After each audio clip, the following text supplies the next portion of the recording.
கொண்டிருக்கும் தேர்வர்களுக்கு என் வணக்கத்தையும் வாழ்த்துக்களையும் தெரிவித்துக் கொள்கிறேன். இது உங்களை புத்துணர்ச்சிப்படுத்துவதற்கான ஒரு பதிவு. கிழிந்த பழைய புத்தகத்தில் கூட உன் வாழ்க்கையை உயர்த்த ஒரு வரி இருக்கும்.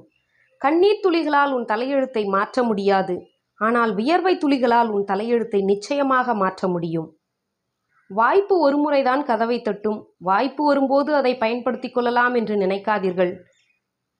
அது எப்போ கதவை தட்டி எப்போ கதவை திறந்து உங்கள் முகத்தை காட்டுறதுக்குள்ள அந்த வாய்ப்பு உங்களை கடந்து போய்விடும். அதனால் வாய்ப்பு வரும்போது நீங்கள் கதவாகவே மாறிவிடுங்கள். அந்த வாய்ப்புக்கு நீங்கள் மிகவும் அருகில் இருப்பீர்கள். ஜப்பானிய பழமொழி ஒன்று இவ்வாறாக கூறப்பட்டிருக்கும்.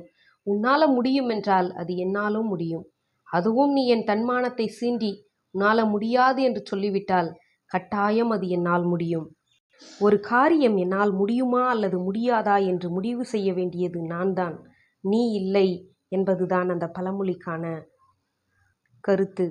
சுவாமி விவேகானந்தர் இவ்வாறாக கூறியிருப்பார், all the powers within you, you can do anything and everything.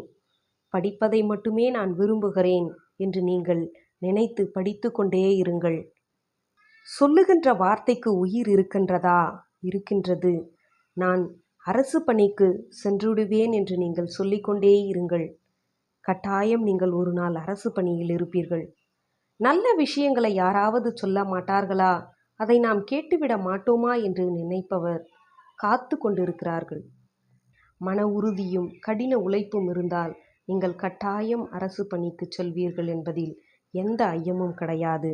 மேலும் ஒரு பதிவிலே உங்களை நான் சந்திக்கும் வரை உங்களிடமிருந்து விடைபெறுவது உங்களின் நான். மேலும் என்னுடைய பதிவுகளை காண என்னுடைய சேனலை சப்ஸ்கிரைப் பண்ணுங்கள். தேங்க்யூ.